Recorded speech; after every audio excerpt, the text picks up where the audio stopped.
Peter picks pickles. No? What is it? Peter picks peppers from the... No. Pumpkin patch? Peter picks peppers from the pucking... From the... He picks peppers from the pucking patch? That's right. That's what it is, right?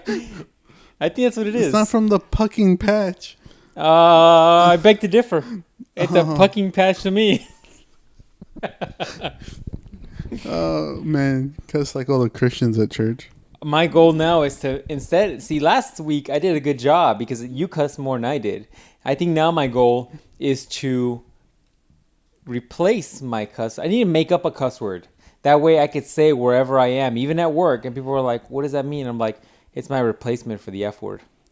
So it just has to have enough oomph to it, you know? Like the word, I'm going to cuss right now, and I apologize. I'm intentionally cussing at 1 minute in. The word fuck has such a nice, juicy connotation to it because of the in the beginning and the ka that it ends with. You know, I need to come up with something like that I could just say wherever I am. Like, I could be at Starbucks and just at the top of my lungs just be like, puck it. I don't know. What did I say right now? Yeah. Puck it? Puck it.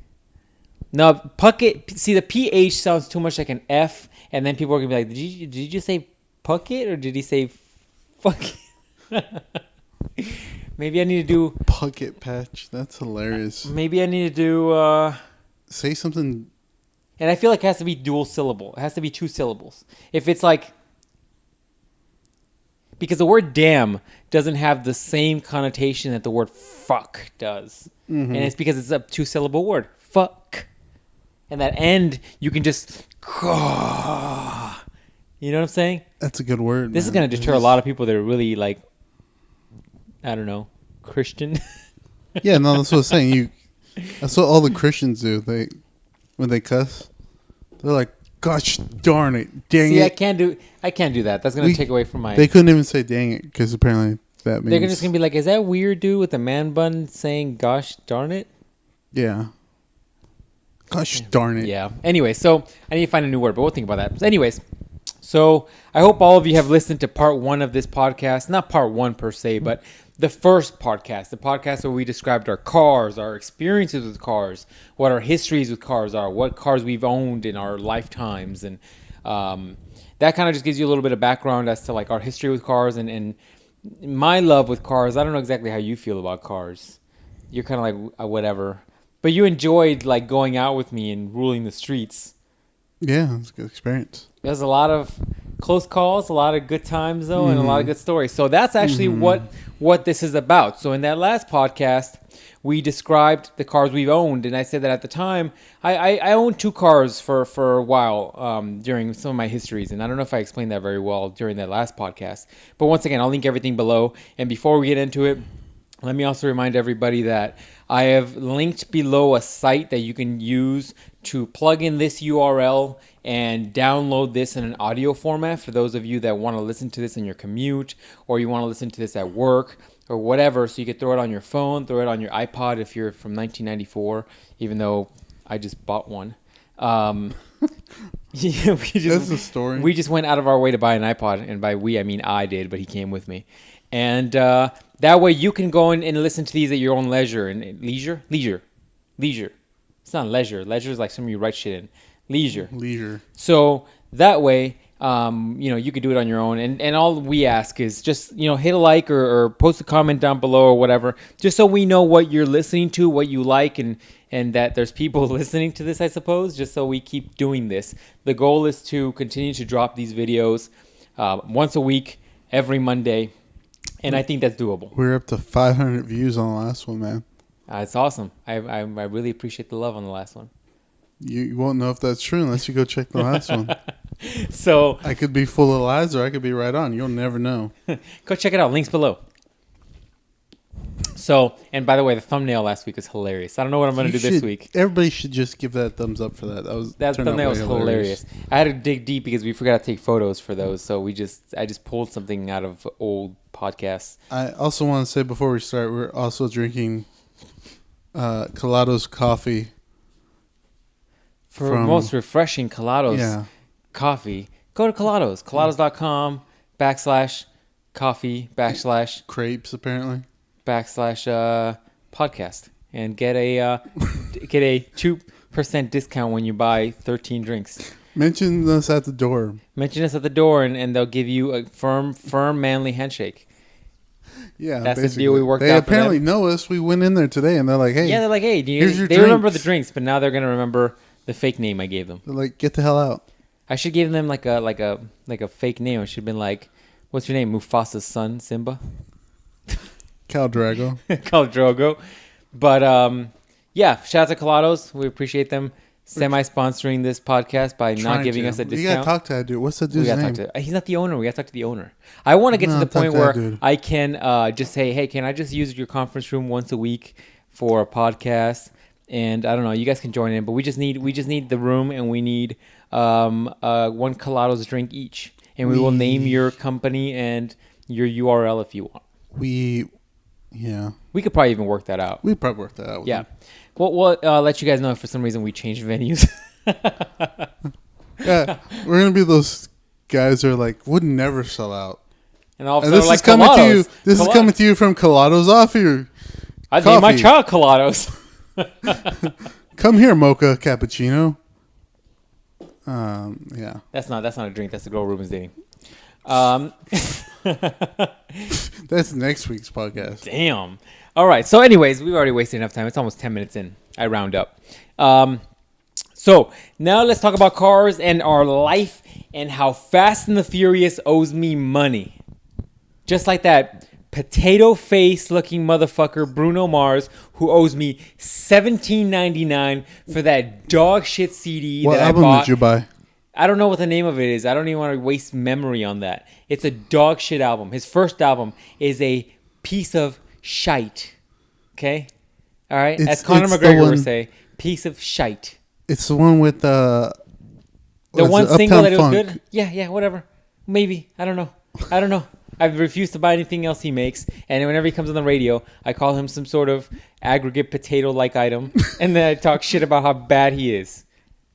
Except on that one song he did with Lil Wayne. He's pretty decent in that. Besides that motherfucker... Oh, shit. I cussed twice. Like 5 times. He owes... No. It was only once. That potato face looking mofo owes me $17.99 for that CD. I'm willing to ship it back to him if he wants it. He probably needs it. What happened to Bruno Mars? I haven't heard anything from him. He's still making money, apparently. He's made that stupid song. Anyways, we won't talk about that anymore. I'm wasting enough time on that potato face mofo. Salty potato face. Anyways, so... in our last podcast, I discussed how I picked up a 300ZX non-turbo. I sold it, bought a twin-turbo version of the same car. And the one thing I didn't talk about was that there came a long, torrid history of activities and things with that car. Like when I mentioned in the podcast that thing was my baby, it was my baby. And I, for the life of me, don't ever want to admit how much money I put into that car. But... $45,000 I counted.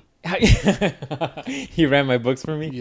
Yeah, it was quite a bit of money, and but that car was fast. So it started with very moderate hopes and dreams of having a spaceship essentially, and then slowly I grounded myself, and after years of putting money and money and money and money and money and money and money into it, it was a beast. Like we're talking about, if you know anything about cars, like the car basically had everything you could think of except for a respray and turbos and a new motor. But I went in, I got the intake, I got upgraded piping, I've got a boost controller, I had an exhaust, I had downpipes, I had the thing cranked up pretty nicely on settings, so the boost came on very, very quickly, fast spool. And that's right, it was an automatic when I bought it. I forgot about that. It was an automatic, and I had to convert it into manual. I would have done it myself, but at the time I wasn't very good with cars. By the end of owning this car and owning look, let me rephrase that. We talked about changing alternators the day before school, or the morning before school. So I was okay with cars, but that car was a whole nother beast. It was a whole nother level of vehicle. And so I got really good at working on cars, but I wasn't good enough to the level of converting a car to a manual. No. But Well worth it. So much fun in that car. So I don't even know how to start, man. Like, how do we start this? So we started modding the car, and the car was pretty quick on its own. Like, out of the factory, it's about 300 horsepower. You gotta start with the red one. You started with the red one. So I got the red one, but I didn't do anything on the red one except but that's where an the intake. Avengers started. Oh, the Avengers. So the Avengers we're talking about is essentially back in this day. What Fast and the Furious movie are we in? I don't know. We're probably like in the first one. So back in the early, what is this? What year was this? Probably like I guess 2007. I skipped a lot of stuff. So in early 2007, the car scene really got big. Of course, the car scene has always been big, like in California. These are states that their cars are always big, but the import scene got really, really big. There was a lot of street racing, which has never been legal, probably will never be legal. But it got really big to the point where if you had a car and some other dude with a noisy car got together at a light or something, there is a probability that there is going to be some racing. Yeah. And you and I did a lot of stupid blank with Biscuit, Seabiscuit. If you don't know what Seabiscuit is, look at the last podcast. Links below.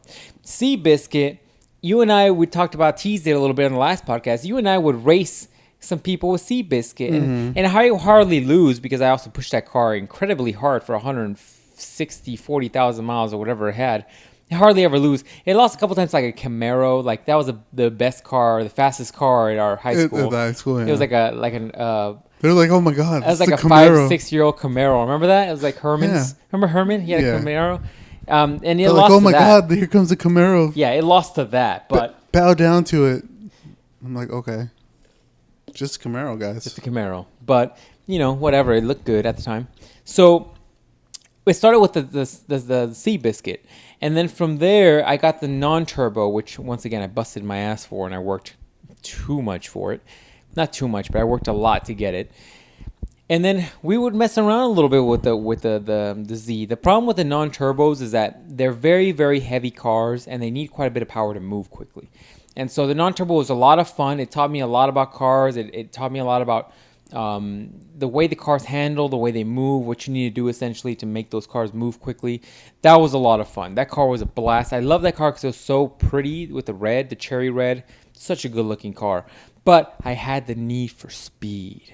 So I sold that one and then I got the twin turbo. But do you have any stories, any vivid stories from the red one? I just remember when we met up with all the guys the first time. Oh, that's right. So around this time, because the car culture was so big, there was different spots. I don't even know how we heard about that. How did we even hear it? Where did we meet them? I think we don't know. We heard from somebody. I think one of our high school friends who was like, oh man, you got to go up to Bell Road. That's where like all this shit pops off. That's right. So that's right. We'll talk about that. So I'm too focused on the cars. Yeah. So we need to focus more about the scene. So there was a part of, so there's going to be a lot of references here. So just try to keep up with us. Bell Road was a road up north on the city. And there was it's like right on the edge of like almost, I guess, the end of the city going into the suburbs, kind of. Yeah, at that time. the north end of the city. Yeah. So there was a Mexican little spot that you could go. It was a little Mexican restaurant. I would never eat the food there because I'm sure your stomach will never be right again. But it was called Ramiro's. Yeah. And behind Ramiro's was a discount tire. And then around it was like also a Safeway and stuff. And so at the time, people were like, I heard rumors. Oh, we were in college. And I remember talking to, what was the guy that had the SS Cobalt? Chris. Remember my friend Chris? No. Oh, I got stories about Chris. Crazy stories. But he would tell me that there was like a scene up there. And so we went up there. We drove up there. We didn't have any friends, did we, going up there? We just went up there? I think we were driving around one day, and then there was an In-N-Out up there. There's and we were like, what the fuck is In-N-Out? Well, that whole... Okay, so to give you guys some context, Bell Road was like... It went essentially through most of the city, but there was a good 8 miles where you could drive down Bell, and you would see import cars all over the place. Yeah. And it was in the peak of imports, so... You would go to In-N-Out. There was a whole bunch of sporty... And what I mean by import cars, it's not like, oh, look, I just saw a Civic. It's more like a whole bunch of young guys where they had modified cars. Yeah. They had exhaust. They had body kits. They had something on them where they weren't stock and they were like in that same scene. They were in the same like group. It's like the equivalent... For those of you that are very disconnected from this... I need to slow down with this coffee. For some of those of you that are very disconnected with this is the equivalent of like when you see a whole bunch of muscle cars or a whole bunch of classic cars on the road. When you see those on the road, you're like, oh man, all those guys are together. They're like classic cars. Or maybe that's even disconnected for you. Maybe it's more along the lines of, you'll understand this. It's when you see a whole bunch of motorcyclists together. You see a whole bunch of Harley guys together in the freeway or on the road or whatever, and you're like, oh man, all those guys are together. That was the equivalent, but think that in import cars and in the streets. And In-N-Out, if you don't know what In-N-Out is, I feel bad for you because they're wonderful burgers. There is a burger shop where people would just meet up. And so we met some people, and eventually we started finding out that Ramiro's was the spot. Mm-hmm. So you go to Ramiro's, and there was cars everywhere, man. They've had to be making money, right? Yeah, everybody ate there. I never ate there. I never ate there. I never tried it. No, I wouldn't dare. But and Ramiro's liked it because they were packed, and they were open like all 24/7. 24 hours. And so people would park in the 3 spots that they had in the front, but then they would park all around, and then they would take up the parking at discount because it was so late. Like, we're talking about anywhere from 10 o'clock at night to about 2, 3 in the morning. Cars would be there just hanging out, talking, and to me that was a pretty good setup. But then cops started getting really pissed off. There's cars hanging out there, so a lot of times they'd chase people out, or people then would go elsewhere, which is a problem. Because then you have a whole bunch of race cars on the road. That was the thing we never figured out. It was like, okay, we're all in one place and we're all calm. We're like, we're not doing nothing until you kick us out. Well, where are we going to go? The fun place to go is like 3 miles up to the airport. Yeah, so that's where you race. We'll get to the airport later. So we met some people, they're when I had the red Z, we met some people that were non-Z people. So we have, I don't even think we need names, do we? We had just friends that had different cars. So we had like a buddy that had 240s. We had a buddy who had an Evo at the time. And an Evo was like the shit back in the day, like especially those generations, because they were like considered really good cars, really powerful cars straight out the box. Yeah. You didn't have to do anything. And they were, when you're 18-year-old and you have a $35,000 car that picks up and goes and it's got some good potential, man, you are like the cool dude. So we had some friends, and a lot of them, guys were just hopes. Back in this day, I would consider like us hanging out with a lot of guys who had hopes and dreams. Yeah. It was like guys who wanted to build really cool cars, but they didn't have the money, or they just, they didn't have the money, so they were just getting by, So we made some of those friends. I also met a friend of mine who, like, we in this podcast would refer to him as Splinter Cell moving forward. And he was a Z guy. I met him on the forums, and I just met up with him, and we just became close friends to the point where I still talk to him now to this day. And when I met him, he had a non-turbo Z like mine. I had the red non-turbo. And then later on, Splinter Cell I sold my car, got the twin turbo, and I think he was like, well, I've always wanted to go twin turbo, but he had so much money invested in his Z that he said, screw it, I'm gonna twin turbo it. In the Z, in the 300ZX, 90 to 96, the easiest process is just to replace the motor, replace the transmission, and then modify things so that it fits with the car, modify the exhaust and all kinds of other stuff. And that's the easiest way to get a twin turbo versus trying to adapt all the stuff that you would need. Probably more information than you want, but I'm going to give it to you anyways, like I do. So Splinter Cell's always been a good friend, but then little by little we started getting more and more Z people.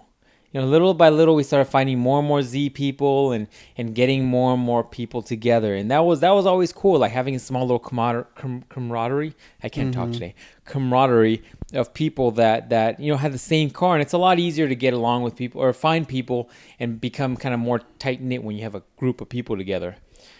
But how do you want to go? How are you going to go from here? It's like 10 years of information we're trying to go through here, and I'm trying to make sure we capture everything. Man, just if you have a story, tell it. So I guess we'll just set up different things that have happened and things that we've done. So keep in mind, at this point, all this stuff is highly illegal. Keep in mind that at this point, like the car is going to be in different stages throughout this process. But keep in mind, like towards the end of me owning this car, whatever. At the end of the ownership of this car, The car was highly modified. Roll bar on the inside, boost controller. The interior had been redone, new seats as well. The engine bay had been redone. I'd done the engine bay all blinged up. Like the engine bay had powder coat and everything had been cleaned up. The car was immaculate except for the paint and the fact that it had quite a bit of miles on it. And I abused the crap out of that car, and I'm so thankful that it never took a shit on me. But the car had all the suspension components, coilovers, all this. I mean, really fat tires in the back to the point where, like, I was rolling 285s in the rear. If you have any idea what that means, they're really big tires, wheels, suspension. I mean, the car was like probably $5,000 away from being a really intense car. This girl is killing my podcast. Livia, come here. This girl needs attention so bad. It's insane. So, oh my gosh. You guys can probably hear that in the podcast. That's ridiculous. Can you see her? No. Oh, yeah, I do. Come here. What is she doing?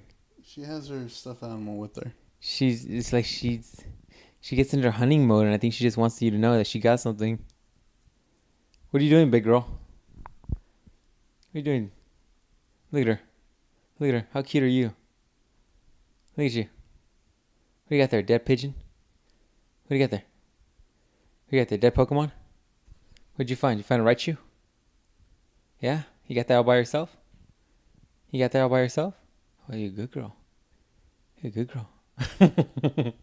Anyways, so the car varied a lot of modifications, and there was like a lot of crazy stuff I put in the car, a lot of like pretty basic stuff I put in the car. But the car was crazy modified, and the car had a lot of stuff to it. So just keep in mind that the stories will vary a little bit. The modifications will vary a little bit, but just know that there's been a lot of progressions. But so let's get into you telling some stories, because I feel like I've been talking for a long ass time. Okay. Let's see. Okay, at this time I was in my Ford Explorer. Yeah. I would always follow you around. Right. Not all the time. Most times I'd just be with you, but sometimes on different occasions you would have somebody with you, or I would have somebody with me. Mostly our other friend, who we don't talk to anymore, so we're going to call him a fake name. I don't know, like Eduardo or something. I don't want to say he's being a douchebag because he lost contact with us, but whatever. So you're still hella salty about that. Man, I'm his only friend, fucker. Okay. Going to the army, you're too good for everybody else, fucker. Anyways. So we're following you, and I had like just got the Ford like a few days ago. This is still one of those stories where I wish. Keep in mind, this is years ago, so it's not like camera technology was very good, and No. we'll talk about cameras later on. But I wish you would have filmed this from your viewpoint, because from my viewpoint, I also wish I would have filmed it, but it would have looked way cooler from your viewpoint. It would have been something I would have shown my kids. It's not that one, but oh, it's not that one. No. Oh, okay, tell your story then. So I just got the Ford a few days ago, so I'm like, I'm gonna take this bitch out and see what I can do. Oh, geez, It's a Ford Explorer. It's not gonna do much. So I maxed the thing out like at 75 because that's as fast as it can possibly go. It was a little shady at 75 though. Yeah, it was a little shaky. Yeah. A little shaky. By little, I mean something's wrong. Blow here. up, yeah. So, anyways, I'm following you, and we're coming down the freeway. And when we get on the off ramp, your cars obviously can take turns very, very quickly. Where were we? We're coming back from the airport. Okay. And you're getting off on Bell Road. And you know the Bell Road like turnoff is like pretty curvy. So I was getting off. You got off, and I'm like, fuck it, I don't need to slow down. 65 in this SUV. So I go, and I kind of turn a little bit, and I swear, I feel like I almost rolled that bitch over. You probably did. You probably almost rolled it over. Fucking Eduardo over here is fucking nervous as shit. I'm pretty sure he shit a baby because he thought I just rolled that bitch over. You probably almost did. He was like, "Oh my god, you rolled that over." I'm like, "No, come the fuck down. We're alive. It's cool." Dude, he did some shit with his car. Oh yeah, I'm Remember gonna tell you about that. Okay, I'm gonna tell you about that too. So this other time, we're fucking. He calls me up. I think you're busy. I don't know what we do, working like a gay person does or something. I don't know. So gotta pay for that car part, man. Probably. Car parts. That's what I was working for those days. So- Just straight car parts. So you're doing something. So he's like, "Oh, I'm bored." I'm like, "Okay. Like, what do you want me to do about that? You saw my car only goes 65." He's like, "Oh, I'll pick you up." I'm like, "What the fuck you drive, homie?" He's like, "Oh, my parents bought me a car." I'm like, "Oh, okay, cool. What'd they buy you?"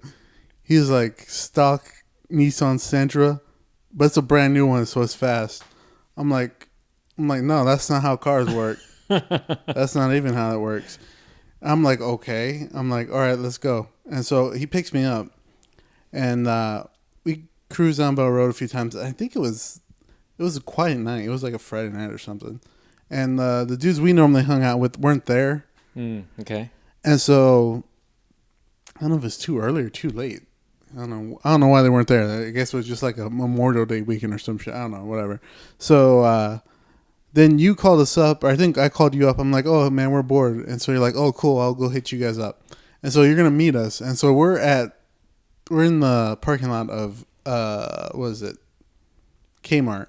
And he's like, I'm like, so man, your car's not fast. He's like, "Yeah, that's okay. I'm really into drifting." And I'm like, I remember the story now. I'm like, "Oh fuck." I'm like, "This is gonna go bad." I'm like, "Okay." It's front wheel drive. For some of you Yeah. guys that don't know, Sentras are front wheel drive, and drifting is traditionally Yeah, a rear wheel drive. rear car. wheel drive car. Unless you have like the Batmobile from Batman Begins, then you're good. But he didn't have that. Neither of those two things he had. So he's like, "Okay." So I'm like, "Okay." He's like, "I've tried it in this car a bunch of times." I'm like, "What?" He's like, "Yeah, I've drifted in this car a bunch of times." I'm like, "All right, we got that sometime." I go, "Fuck it, do We it." gotta die sometime. Yeah. I'm like, "Do it." And so fucking he drifts around a fucking few lights at the Kmart. Really? Yeah. And I'm like, I think he's doing this to get me back from that time where I almost rolled over the Ford. So he was actually able to speed up enough to break the rear end loose? Yeah. What you do? Pull the e-brake real hard and Real hard. locked up that rear end? Yeah. Yeah. I was like, "Jeez." I think he almost hit like one of the lights or something. Oh, that reminds me. Remind me to tell you that. Remind me to tell them the story of Yeah. that warehouse parking lot. Yeah. Libby, chill, baby. Yeah. And I was like, "Jeez." And then I think you met us up at, I don't know where, probably on Bell Road or something. And then I told you the story. I'm like, "Yeah, I'm not riding with this fucker anymore." Okay, so now I gotta tell a story. Now that you set up the central, so now I gotta tell one of my stories that I wish, and this is the story I thought you were telling. I wish that we both had cameras in our cars, like GoPro setups, just everywhere. So let me tell you guys a story. So I, at the time with the Z, was like barely starting to mod it. No, it was like mid mods. And I had this thing on the car called a dual intake that causes, long story short, whenever you're driving the car really, really fast, what it would do is if you drove it really, really, really fast and then let off of the accelerator and put it in neutral, the RPM would just drop and drop and drop and drop because, you have it in neutral. But then instead of stopping at where idle would normally idle, it would just turn off. Yeah. The car would just literally go, zoom. Mm-hmm. And so to set it up, you and Eduardo were sitting in his Sentra behind me. And I was on the freeway with somebody in the car. And so I guess I also need to set this up. We were going from one freeway that travels east and west. And then we're going to loop onto a freeway that travels north and south. So we're essentially going, you're going to go, if you're in the car, you're going straight and you're going to do a loop to the right. Mm-hmm. So think of a circular loop on a 90-degree angle. Yeah, it's like a sharp turn right. Yeah. Not sharp, but it's just a loop turn, right? Mm-hmm. So I, thinking I'm a badass, I accelerated. So picture you're going freaking 80, 90 miles an hour going up this ramp and you're about to loop. And I was going pretty quick and I didn't want to slam the brakes because you guys were behind me. Can't remember how close you guys were. But I remember I threw it into neutral. Like I didn't take it out of gear. What I'm saying is I pushed in the clutch pedal and then that way it would just kind of coast along. Well, I had forgotten that this car was doing this because I had just installed this mod, and then the freaking car turns off. Keep in mind, I'm going like 80 miles an hour on a loop. Mid-turn. And all I know is that I'm like, I don't know how the time slowed down and how this happened, but all I know is that this is a 2-lane loop, and I was on the furthest left lane. And so I'm like, I acknowledge the fact the car turns off, and then I'm like, oh, ish. And I really said, oh, shit. And then I turn the wheel, but then I realize the power steering is out because the car's off. Nothing's powering the car, therefore power steering doesn't work. And the wheel is hard as hell to move. But all I know is I just muscled through it. But because the car was rolling, the back end broke loose. And I remember I literally drifted that freaking turn until it slowed down enough for me to turn the car back on while I'm still rolling, by the way, like a good 40 roll at least, and then turn the car back on and then got off on the on-ramp. I remember the person in the car was like, what just happened? And I was like,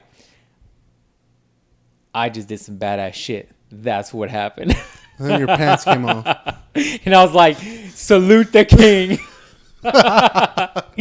But I almost want to see more from your end, because I know, like, I remember Eduardo being like, dude, your back end came real close to that wall. Yeah, no, we were like, that's random. You're like, why is he drifting? I was like, he knows how to drift.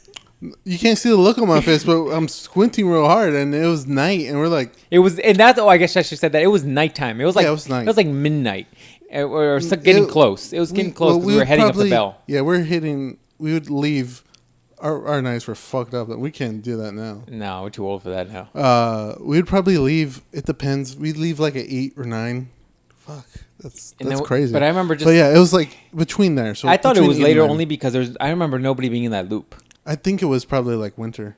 Maybe. So it was probably. But man, that was one of the scariest moments I've had in a car. We saw that, and we squinted real hard, and we're like, okay. And then Eduardo's like, should I do something? I'm like, no, calm down. And no, we're like, what? That was like, weird. Oh, you mean like, I thought you meant it as like, should he help? But you meant as like, he's like, oh, I gotta drift this. Yeah, no, we're like, the fuck? I'm like, this like, show you want to do off. a maneuver with me? I'm like, somebody's balls dropped. Yeah. Dude, that reminds me. Did I ever tell you a story about Splinter Cell? When maybe you were in the car with me. I can't remember. So many people in the cars with me. But my mind's going. But I remember Splinter Cell had his girlfriend in the car with him. And he never had his girlfriend in the car with him. We were going to go get something to eat. And I remember his balls dropped. And he always drove like an old man. Because his car was like really nice. And his car was really conservative. Really fast. Faster than my car. But he drove like a conservative dude, right? A conservative Republican. But when he got in the car with this girl, man, he drove aggressive as fuck. Like, he had to prove a point. And we get to the place to get something to eat, and I'm like, what the fuck was that? And it's just like, what are you talking about? I'm like... He's like, I was driving like that, homie. You want to go right now? We'll fight. I was like, what's going on, man? Why are you driving so aggressive? He's like, what are you talking about? I'm like, dude, you never drive that fast. I never have a hard time keeping up with you. And he's just like, that's always how I drive. I was like, you full of shit.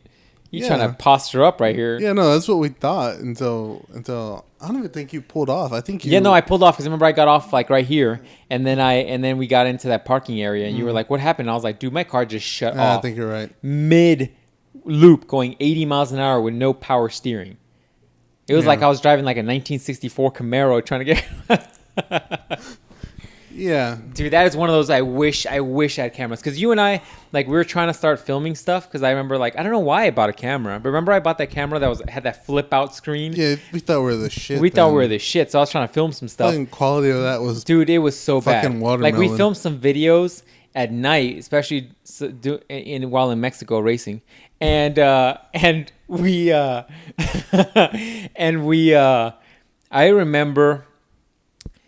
I would see the video, and all you would hear, which, by the way, my thing was listening to techno while I was racing, because I don't know why it gets me vamped up. Even to this day, if I got like an old techno song come on, like from those days, and I'm driving in the car, I'm like, oh no, we about to drop this in fucking sport mode right now. But I remember watching a video from sometime that we raced some dude on a freeway in Mexico, and we rewatched the video, and all we saw was two blurs of light and a whole bunch of techno music in the background. It was like you can see. Well, and then we'd always have the windows down again because you obviously don't have fucking AC up in these cars. The Z had an AC. All the cars we had didn't AC. use it. No, we didn't. You know why? The horsepower gets taken away. Horsepower, son. That's an extra 92 That's horsepower. Right. I want a straight raw power coming out of that car. So, I wanted those people to feel the power coming out that exhaust. You hear techno music, you're like, doo, doo, doo, doo, doo, doo, doo, doo, doo. And then you just hear wind. You're just, yeah. And you hear me go, "Who's your daddy?" You're like, motherfucker, sit back. Take that. Suck it. Yeah. Yeah, and then you would get mad at me. You're like, hold the camera blow steady. people's ears out with that. You're like, hold the camera steady. I'm like, the fuck you want me to hold the camera steady? Dude, remember I built a camera mount for the window? Back in the day when nobody was doing fucking vlogs. Oh, cussing. Fuck it. It's out the window now, guys. I'm going to have to cuss it up. Back in the day when nobody was doing vlogs, I built a suction cup mount that would like take up like a third of the windshield. Where did you even learn to do that? Online. I literally... Okay, so picture this. You know those suction cups that you can suction onto like bathrooms or something? It's like it has a handle and it's got two suction cups at each end. Like your hand is like... Yeah, they're like Mickey hold Mouse mirrors or something. Yeah. I had two of those and I bolted a plate together in the center, and then I put this arm and it would just bolt up to the camera. But it was such a pain, and the car had T-tops, so the T-tops were slightly rounded, so it didn't grab the T-tops, but it would grab the front windshield. But then it took up like most of your viewing radius. Yeah. So it wasn't even worth it. But yeah, and it was hard for you to hold the camera steady because the car was so stiff because of the suspension that everything was like shaky too. Well, yeah, and then every time you would fucking boost on there, it'd be like, and you go back, so it's like G-force. That's all you would hear. My car would have like a sound effect. Yeah, that's true. Oh man, those are good ones. Man, I miss that car. Man, right now I'd pay right now at least $100 to take it out. Just like if my neighbor bought it, I'd be like, look, I'll give you $100 right now. I'll refill it on the way back, but I need to take it out for the weekend. I'll touch your dick. You let me drive it. I don't about all that. Maybe some gloves on. I'll struggle with this glove I'm on. gonna put 13 gloves on. I don't even want to feel it in my hand. But yeah, so that was one of my more vivid stories, was that drifting across the freeway. That was intense, man. I remember thinking to myself like, oh man, I lucked out because I hadn't had the car long, but I remember thinking, dude, if that front end hit the back end, dude, that car would have been totaled. Yeah, no, we would have killed you. We were right behind you. Yeah, you guys are pretty close. So that was one of my more vivid. What else you got? What else? The first time they took us to Deer Valley. So Deer Valley was another road in Mexico where it was north of Bell. It was literally like a mile or two north, but then a couple miles over further. Yeah, there's a like a private airport. Yeah, there was a private airport, but what it was also side businesses, a lot of big commercial businesses, and so. But there was a 3 or 4 lane road on each side, and there was nobody there because it was commercial. Yeah. And so it was like middle of the night. So you go there on Friday. Nobody there. Nobody was there. So go there on Saturday. Nobody. People would also like towards the end of our career in the streets, people would meet up at Ramiro's or meet up close to there and then set up races. Yeah. There, like in the beginning, people would just drive up there and race, but then anyways, I don't know what my point was there. I'm losing it. But that was another spot that we eventually went to, and that was like later towards the years. But there was like people sitting down and dropping money and racing. They're dropping money, and yeah, it wasn't like a.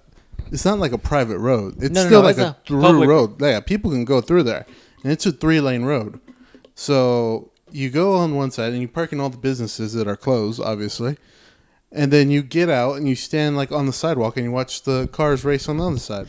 And that seems great in theory until you realize it's a 3-lane road. And then if you need to get out, you can't get out because there's 2 cars on the other side and everybody has to go through that one road to go back to the freeway. Because all the other roads lead you back to the streets. Yeah. Because we tried to do that one time and we're like, What you got to do is then Not the go best. 1 mile north to. No, yeah, 1 mile was that other road in Mexico that starts with the letter A. That towards the end of our like car career up there, they started doing that, and what they would do is that they started getting real coordinated, and that's when we started seeing like it's really fucking hilarious though, because I now as I'm talking about this, I'm thinking about it, and like we're literally working our way up like some sort of weird Fast and the Furious or like some midnight run game where the days of In-N-Out in the beginning, we were like hanging out with a whole bunch of people that had like stock 240s. They had like a Miata. There was an Evo. What was Danny's car before the Evo? The little short dude. He had the Evo, but that's when he got all balls out. He had a car before that. He had the Colorado, remember? Who gave shit about the Colorado? But he had something else before that. He had the Neon. That's back in the day when Neon SRT4s got real big. And they were like... Freaking Skittles everywhere. That's what he called them, were Skittles, because they look like Skittles.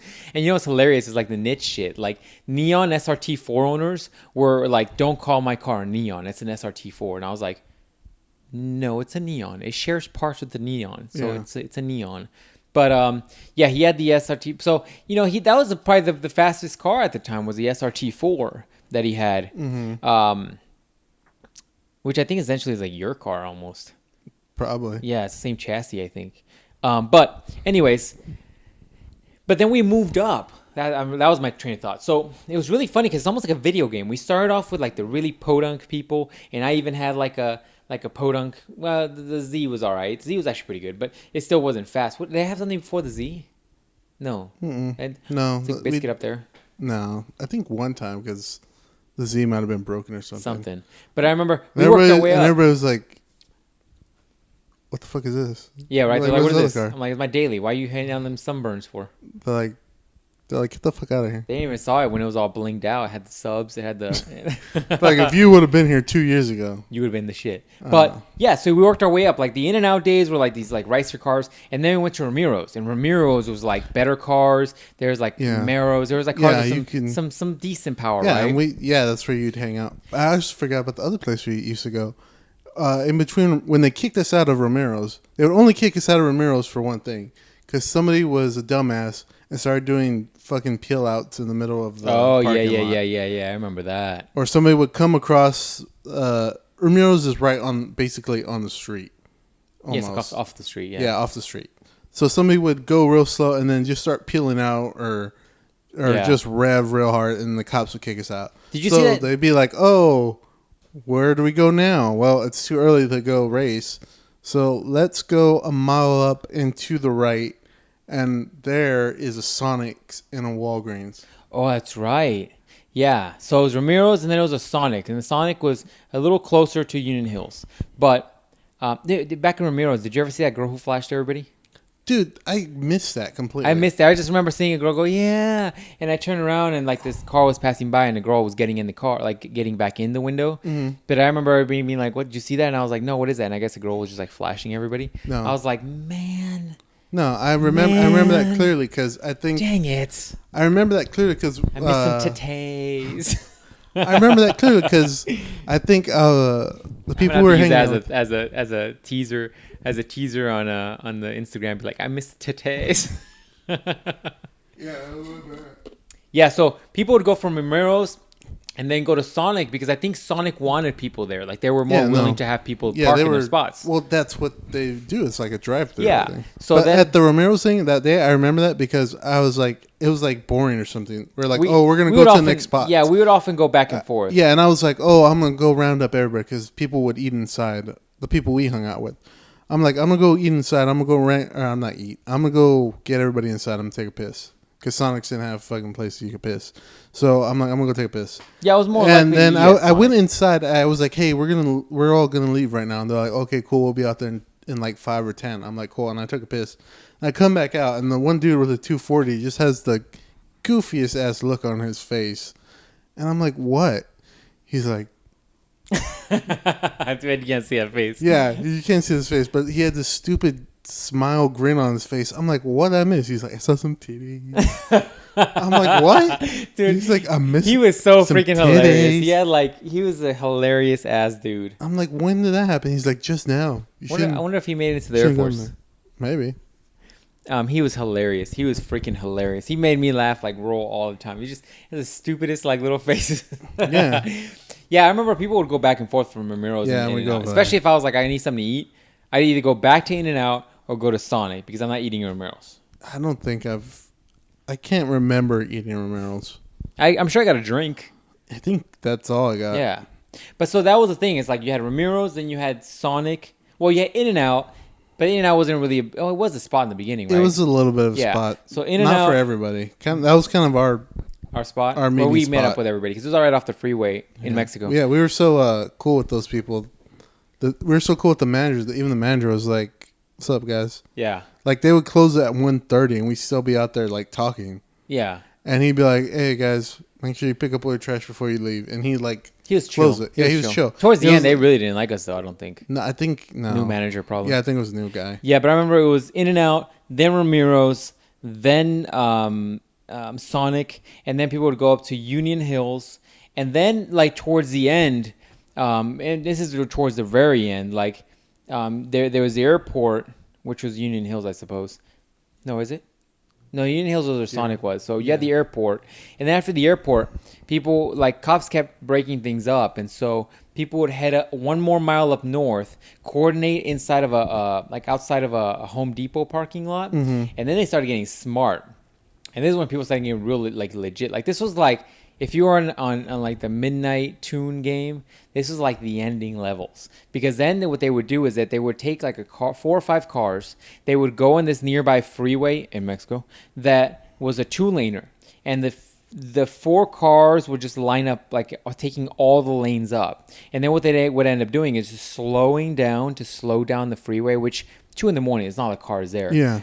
And they would slow it down to a crawl. And sometimes if they were racing from a dig, aka like from a stop, they would literally stop on the freeway and then set up the race. And nobody would get out, but it was a honking thing. So they go, and then they would go. Yeah, you say go on 3. Yeah, but they would often do it from a roll because the dig's a little bit more dangerous if cars are coming. So they would literally just slow down to like a 30 roll or 40 roll or whatever they agreed upon, and they would just race, and the guys behind would just hold the freeway up. And that was pretty smart, man. And by that time, it was like legit cars. Like it was like good 300, 400, 500 horsepower cars up there. It was like muscle cars and like guys who dumped money into their cars. Yeah, man, because that was like already 5 years in. Yeah. By then, 5 years in, cops were really aggressive, and they were like, if your car's out here and we see you and we catch you, we're crushing it.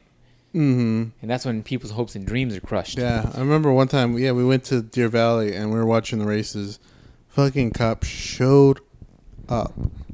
They showed up. There was like was at I least. there? Yeah, you were there. I think we got split up actually. I don't remember this. I think I got a ride back with I forget who it was either dude with 240 or dude with the SRT4. Because I think you were I don't know if you were gonna ready a race. I think you were just walking around, and then all the cops showed up and police helicopters showed up too. Was Splinter Cell out there? I don't think so. No. Surprisingly, he wasn't. But yeah, and so I don't remember that. Yeah, all the cops. There was some guys were racing, and they showed up and they like got those 2 guys who were racing. Dude, that was. And they got a few other guys, and they blocked one. Everybody going west, so you couldn't get back on the freeway. That's when shit got real crazy when the cops started using the helicopters. Yeah, because it was like, yeah, you're not outrunning that. No, and then not. they would just spotlight everything, so Yeah. they would like look for you. That's when it started getting real crazy. Yeah, and I was like, we bro, got we gotta chill, man. spotlighted by the helicopter a few times. Yeah. And I think we met back up at Ramiro's, I think. Dude, can you believe we're already 50 minutes in? I can. That's crazy. All right, let's just jump around. What other stories you got? Because I know we're not gonna get them all. We're just not gonna. It's like 10 years of racing in Mexico that we can't we're not gonna remember it all right now. But what other stories you got? Any like crazy races? One time you did race at Deer Valley. It was I don't know who it was, some random dude. What was it? What was the car? I don't remember the car. I raced a couple times in Deer Valley. I never did from a dig because the Z had grip issues. But I remember beating STIs and Evos, and I was really happy because I was like, dude, my 1990s car is destroying your Evo. I think it might have been a Evo. I think, all right, there was a main street where everybody raced, but if you go back a little bit, if you take one of the random turns, you go back a little bit, and you can see the mat, what is it, where the airplanes take off. Mm-hmm. It's but The that tarmacs. dirt road, like a dirt road area. Yeah, there's like a dirt road area, but if you go right before that, there's like a road, and it's almost like, I don't know, probably a quarter mile, a little bit longer. And yeah, we went right there, and I got out of the car, and yeah, fucking you raced them, and I was there with the other dude's passenger. Why'd you get out of the car? Because I don't know, you two wanted to fucking really race for pinks and shit. Dude, tell the Sebring story. You don't remember this story? Okay, so Ruben and I are driving casually, by the way. And if you ever saw my Z, it was, and I don't know if I ever posted a video of it on Instagram. I do kind of remember that story. So you and I are just casually driving, not aggressively, just chilling, driving slow, driving a good 35 miles an hour, probably even 40. It was a street, right? And I remember there was this dude in a convertible Sebring with his girlfriend. I do remember that. And we're just on the streets, guys. I wasn't driving aggressive. I was driving nice and cool. The thing about the Z was that you could tell it was modified. Okay, it wasn't like, oh yeah, that car's like maybe got something in it. No. The car was like loud. You could hear it coming up on you, and then every time I would accelerate, it was like. Yeah, there's about 10 different noises coming off this thing. Yeah, I'm gonna blow your ears out. Anyways, the car was loud, and I remember. We're just driving casually, like we're just going somewhere. Like it wasn't even one of these nights. It was like, I think in the day, wasn't it? I can't remember. it was day. Yeah, I remember it now. I think we were coming back from like Walmart or something. We're doing something. It was a random errand. And I remember we're driving slow, and then this guy in the Sebring was with his girlfriend, and he just like, I start catching up to him. Like we're okay, I'm setting this up wrong. We're going 40 miles an hour. I go over to the next lane because he's going really slow. So I go over to the next lane, and the moment I get next to him, he starts accelerating. He starts like getting hard with me because he's got his girlfriend in the car in his convertible Sebring. Hey man, In a car that's making noises like it's a spaceship, but yeah, you're gonna get hard on a Sebring. So I was like, okay. So we stopped so I think we started slowing down a light or something, and then it had a boost controller. If you guys don't know what that is, it controls the amount of turbo boost you can get. So there's two settings. There's a high and low setting. The low setting was very comparable to what. Slightly higher than the stock, and the high was pretty fucking high. Okay, let me put it this way. I drove to California in that car to get the car tuned specifically to everything I had in that car. That car was pushing like 15 pounds of boost. If you don't know what that is, be impressed. And on a twin turbo V6 engine, the car was freaking quick, okay? And I remember I had to prove a point to this guy because I had to humble him a little bit. And I remember he would, I was literally getting close to him, and then he would accelerate. Like, he wouldn't let the nose of my car pass the nose of his car. And I was like, oh, you's about to get looked real bad by your girlfriend. So then I literally, casually and softly dropped it a gear, but it's not like the car's like, oh, you can't tell. It was like, it was one gear louder. And I would get next to this guy, and the moment he would start accelerating, I would just quarter tap the gas, and I would literally get like a car length ahead of him. And then he'd get close to me again, and then he would pound it from behind, so he would try to zoom past me, and then I would literally hit the gas, and then he would just never pass me. He would never pass me. He was trying super hard. I was hoping his engine blew, but it didn't. And I'm just like, that's what you get for looking like an idiot next to your girlfriend, looking like you got to act hard. That reminds me of another story. This isn't my story, but it's the dude who drove the SRT4. I wonder if he had the SRT4 or if he had the Evo. I don't know when. Apparently, from what he told us, I can't confirm nor deny this. He was, I guess he was going somewhere. And he was at the light because you drive with the windows down because that's what you do. That's what you do. Got to save up on that power. I still do that now, just cause.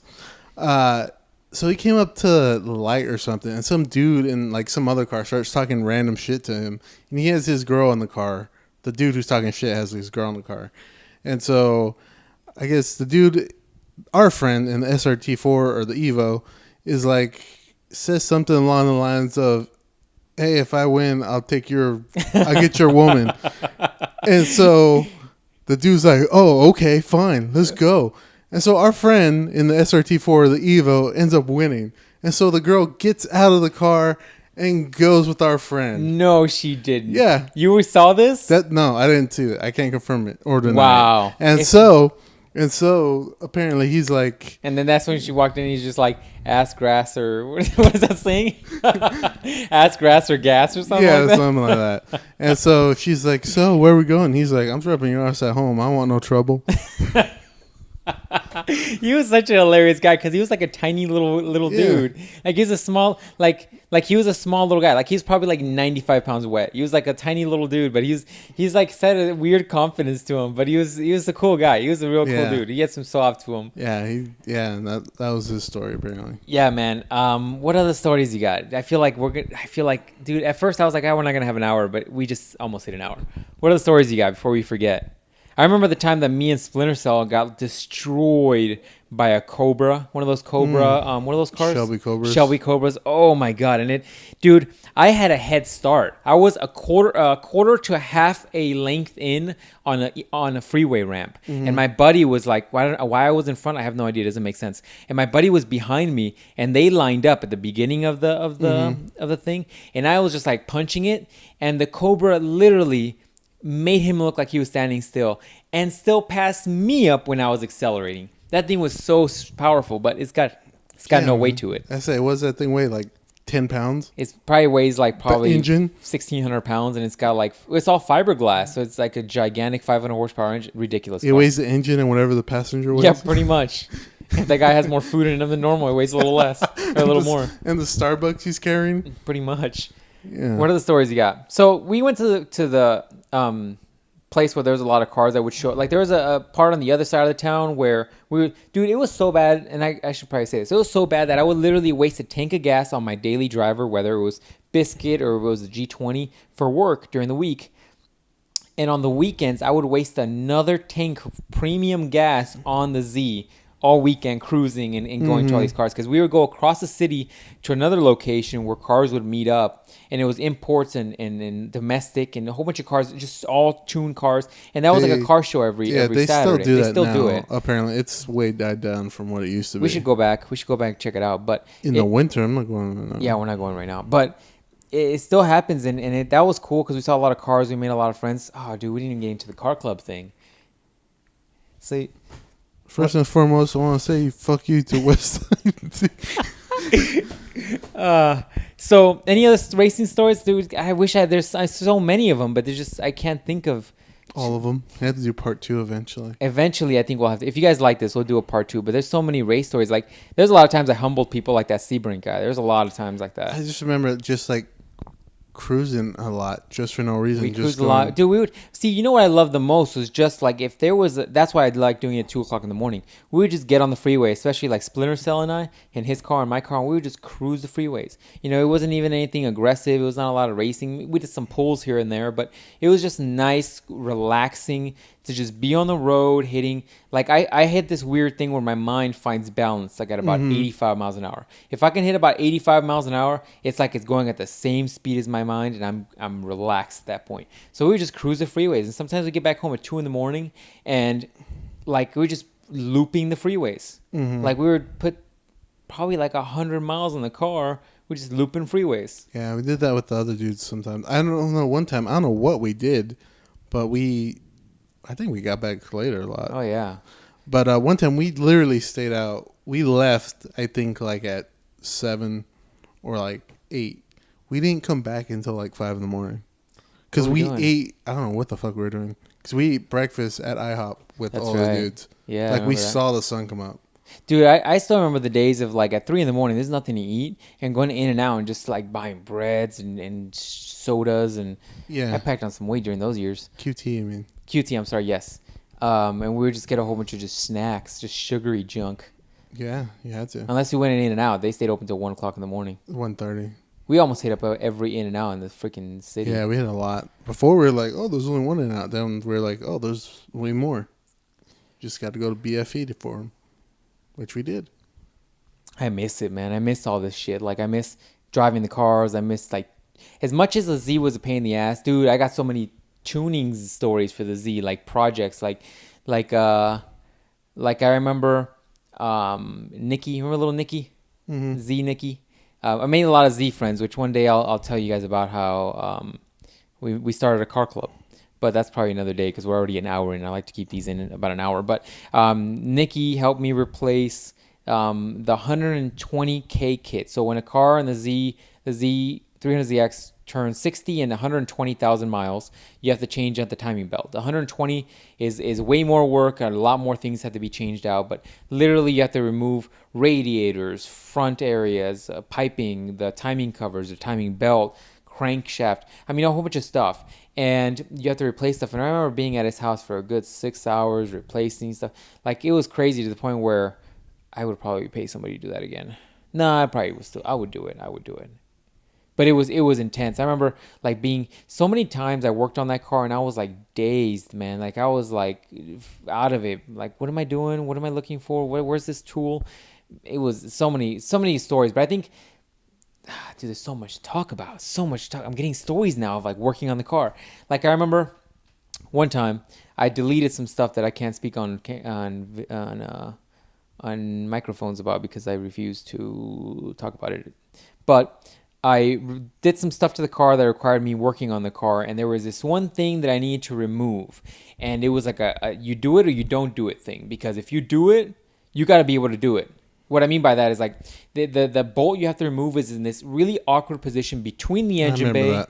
and between the engine and the engine firewall. I remember that. And literally, there's so much shit in the back of that motor that I have small hands, and I can't fit my hand back there. That was a bad thing. Like I would try to help you sometimes, and I like could not No, because no. my hand fucking looks like a sausage hand over here. Yeah, and you're like, hey, can you get your hand to this? No, I can't. No, I can't. Yeah, no. The engine was ridiculously clamped. Every single time I worked on that car, I had cuts and bruises from like the things just cutting you, the sharp things all over that engine. Apparently. Yeah, apparently the engine's made of sharp knife Shrapnel. blades. Yeah, and I remember that was a really weird part of my life where I was trying to do all the engine bling that I talked about before, and so I replaced a whole bunch of stuff. I replaced injectors, and there was this one thing I don't want to talk about for legal reasons that I wanted to do, and I had to do it. And if I did it, I had to remove this bolt that was in the back of the engine. So literally, I am under my car. Like I put my car on, I got really good at working on it, so I got the car up on all four stands. So the car was literally floating up off the air. I think there's probably a picture on Instagram if you look real far back. I'm not going back there.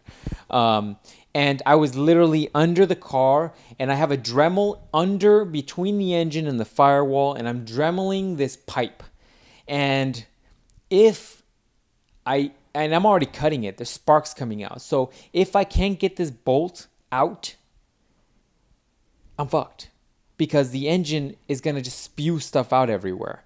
And so I remember like finally cutting the thing because the Dremel doesn't fit right. I had to fit it in certain angles. I had to hit it from a lot of different angles and then just wiggle the pipe loose until it finally broke off. And then trying to get that bolt off, like I couldn't get it, man. I remember being so frustrated, leaving the car for like a day or two, coming back, throwing PB Blaster on it, throwing WD-40 on it, using like leverage from pipes and other pipes to just break that nut loose. And I finally broke it loose, and I finally got it. I did this other thing to it that I finally had to do. And a lot of those Z parts that like were a big thing to me, a big project, I still have. Like I have that piece of that thing that I just talked about cutting off. I have that bolt. I have when I did the 120K kit with Nikki, the crank case, which is like a little gear looking thing. I kept that. I kept Mike, or we're gonna call him. Damn it, I fucked it up. When this other dude helped me replace the injectors on the car, I remember that was a point where the Z Club, which we won't talk about in this podcast. Fuck them. That's right. I concur. When the Z Club was going to take a road trip, one of my injectors went out the night before. And by the time I got up to a buddy's house to replace the injectors, he was going to help me because he had done it before.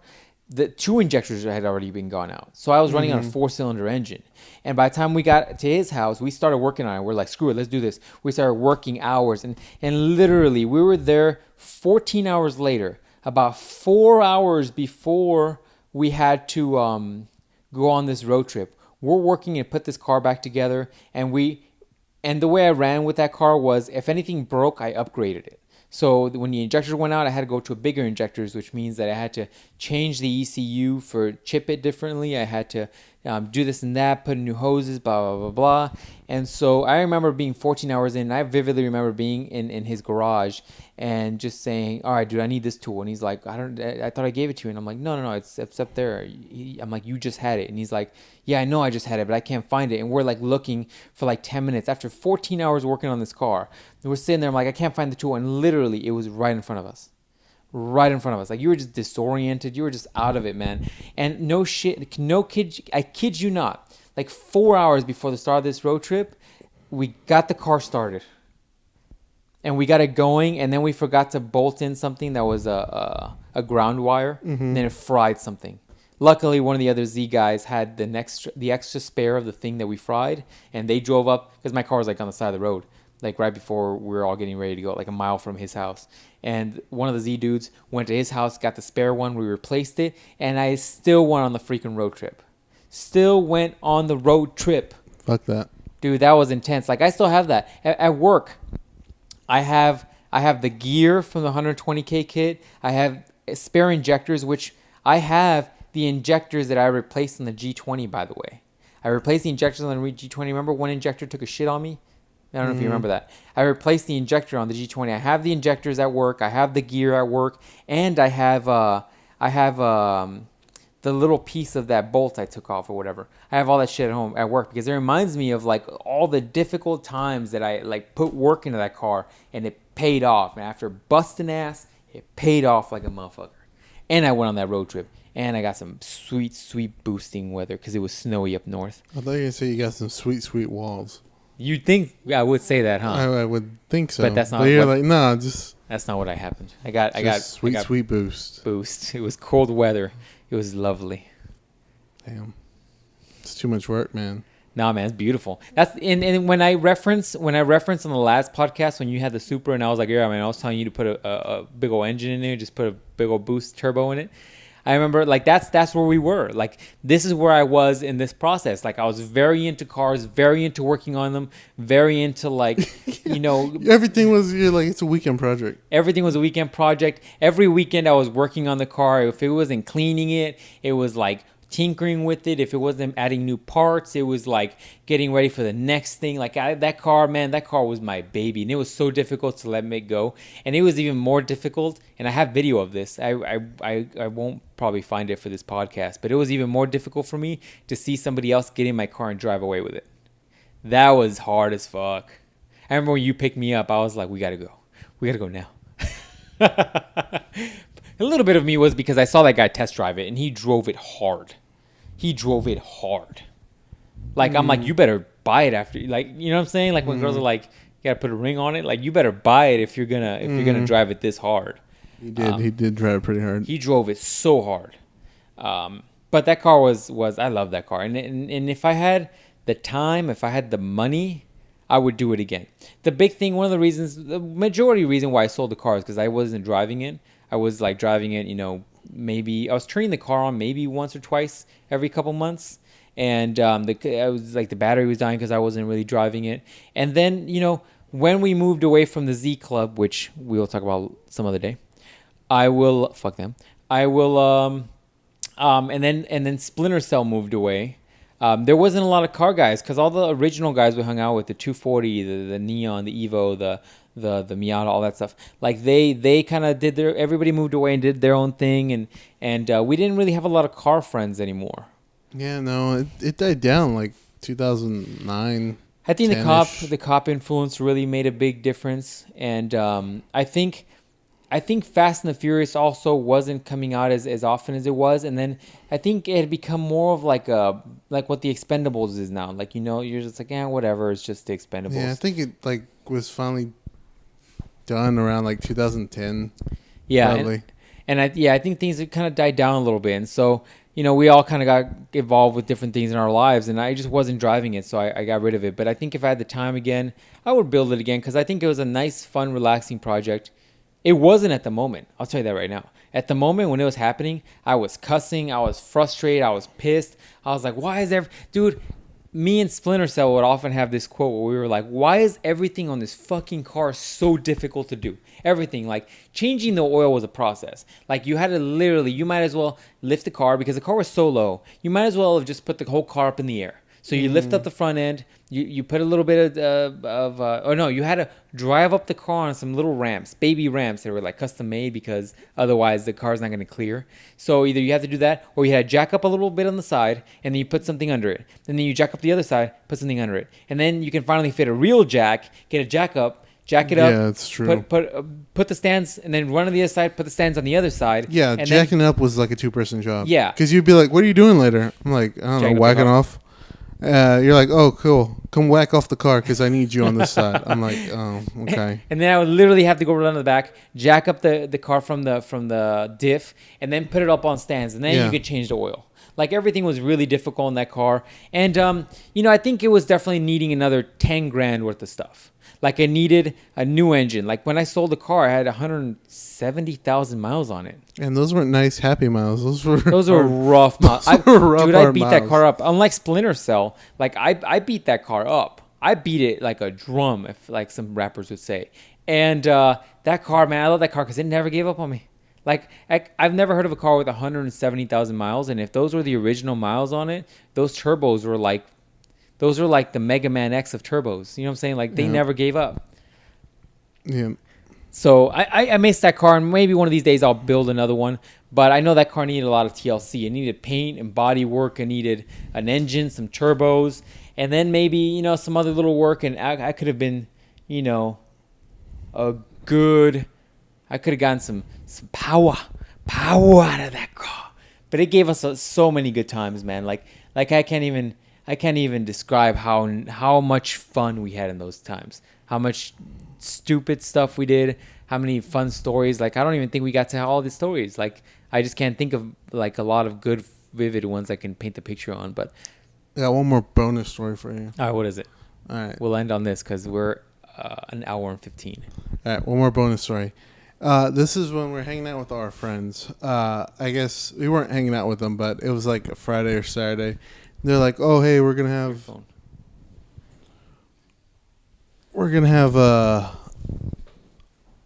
like a small get together party at one of this dude's house."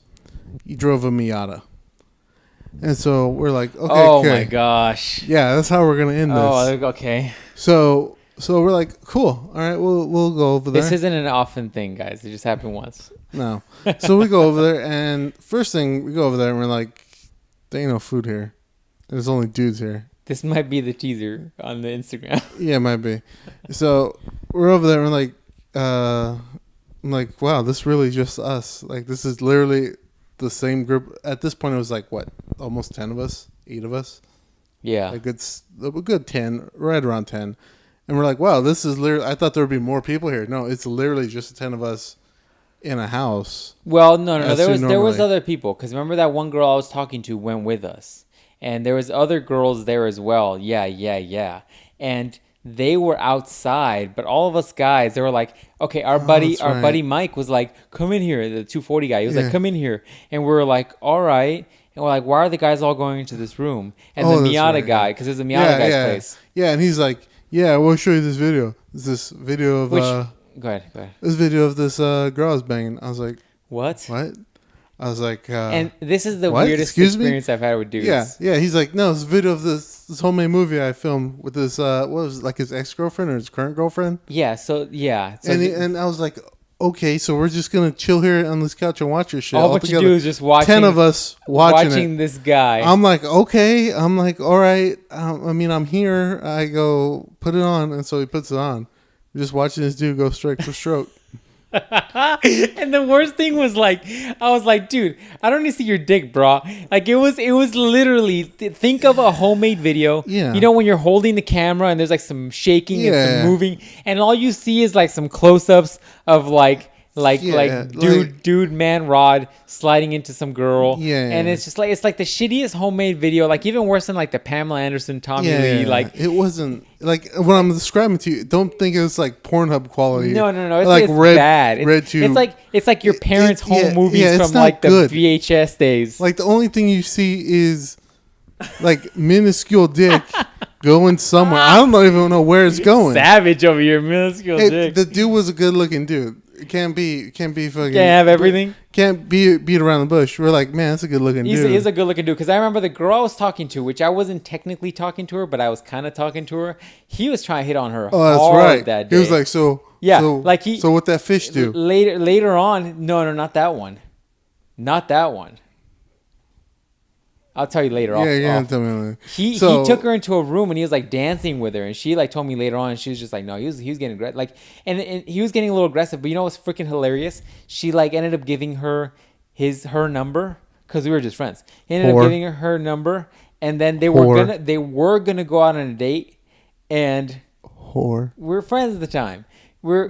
Shut up. We're gonna go. They were gonna go on a date, but I think he stood her up or some shit. Because actually, you know what? The girl that he stood her up, he stood her up, and the girl he went on a date with another girl that night, and it was the girl we met later on. It's the girl that he was dating. That I think he ended up marrying. That's funny. Yeah, but no, that video thing was weird, man. That was weird, man. I was like, why am I in a room with all kinds of dudes crowding around this TV, and they're all just looking at him? And then at the end of it, I don't even know how long. Dude, I didn't watch it for long. I was like, I gotta go talk to the girl I brought here to this freaking party where all these dudes are just. It wasn't that long because I stayed for the whole thing. It was like 3 minutes.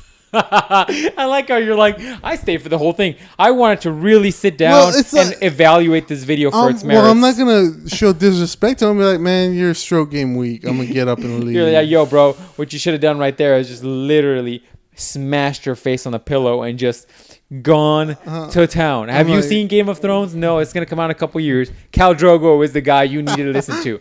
Yeah, so, I don't think it was that long. But, it wasn't good. But how that song goes? You can smash your face in the pillows as much as you want. Ludacris. Is that a song? That is a song. Ludacris, my boy. It's almost like Splash Waterfalls, but a little worse. Yeah, man, that's just random side story. Dude, I remember that and being like, why am I watching this guy's Shaft? I was like, I got to go back out there. Or Lack thereof Shaft. Dude, that was the most weird car story of all. But yeah, no, that's actually the night that the SRT4 guy, who later has the Evo, he let me drive his SRT4. Oh really? I think so, yeah. Because I remember that thing had the crappiest turning radius ever. So in a think of a house street, I had to literally turn and then pull back, turn, pull back, and then I could turn and go the opposite way to essentially flip a B. But his car was fun because it was so noisy. It was like the equivalent of your Honda Accord, where it was like so noisy, it was ricey, but it was a fun ricey. But like the SRT4s had that notorious problem for not being able to put that power down on the ground. Like you would just be able to burn out. That was a great burnout car. That was a great burnout car, but it wasn't a freaking drag racing car unless you're doing some crazy stuff like widening the wheels like crazy and getting drag slicks. And the car's like the wheels are sticking out of the car. You know, like if you saw that on the road, you're like, I'm not racing that guy. Like if you saw a car that literally didn't give a shit about what it looked like because the wheels are sticking out 7 inches outside of each side, because you're like, oh no, you're just trying to fit the fattest tires you can get because you need grip. You don't care? No, I don't think I want to race you. It's like, no, I got this. My VTEC will kick in around 35, and then then I got them. We haven't even got to the point. So like, dude, we maybe at some point you knew that in a podcast. If you guys like this stuff, let me know. But we haven't even gotten to like some of the car projects. We haven't gotten to the time I went to California to get it tuned. Haven't gotten to the point where we went to the drag strip and raced. Did you go with me to the drag strip? I did. We went to the drag strip and we went racing. Dude, all the times I went out with the NSX crew, NSX guys. The NSX guys are some cool peeps, but they got money. The NSX guys were cool. The thing about the state is that there's a lot of groups of car people here, and because like summers suck, they really do, but winters are really good for cars, especially cars with boost. It's a lot of cool car groups here. Yeah, unlike Project Z32. Fuck those dudes. And we'll talk about freaking Car Club one of these days. But probably just gave them all kinds of free promotion. He probably did. But Yeah, I'd be like, some dudes are saying "fuck you guys." bring it on, bitches! All you keyboard trolls. So many stories we haven't gone over, man. So many. And I still got other stories, but I feel like we can't do 3 weeks of car related podcasts. No, So probably not. So we'll do something else next time. But whenever, if you guys like this stuff, we will do another follow up. Dude, an hour and 20. Dude, 39 minutes in, I'm like, we're not gonna have enough material, and that's 120 minutes, and I feel like it's too much. You probably cut the intro. I'm not cutting anything. I'm not cutting anything. Stop whining. I'm not cutting anything. They're gonna take it raw dog. Raw dog in their ear hole. That's the only way to do it. That's how good Christians do it. Raw. Oh, jeez. All right, it's in the Bible, man. Yeah, you're right. In the back somewhere. In the back. All right, ladies and gentlemen. If you guys like this podcast, if you like these videos, remember, hit that like button, drop a comment or whatnot, just so we know what to give you more of. What more needs to go in your ear hole? You know what I'm saying? And I'm trying to think of what else. I really, these are fun. I enjoy these because I think it allows us to reminisce about stuff and allows me to remember the dumb things that I enjoyed about different things, like the car scenes and some of the things I missed, quite honestly. So I small seizure there. So anyways, hit that like down below. Remember, you can always download the audio. We like to know what you guys are enjoying. That way we know what to put more out of. That I don't think that's good English. And yeah, any last comments, dude? No. I'm gonna totally use that story as like the teaser for one of the during the week, right? What? I saw our friend banging his ex-girlfriend. That happens. That's what I'm probably gonna use. Any tips on the thumbnails? Nothing. No, next week we should probably just do. Should I put a picture of a shaft and then, but instead of like a mushroom tip, it's my face. Yes. And then I'll like put my face with like an old 70s porn mustache. No.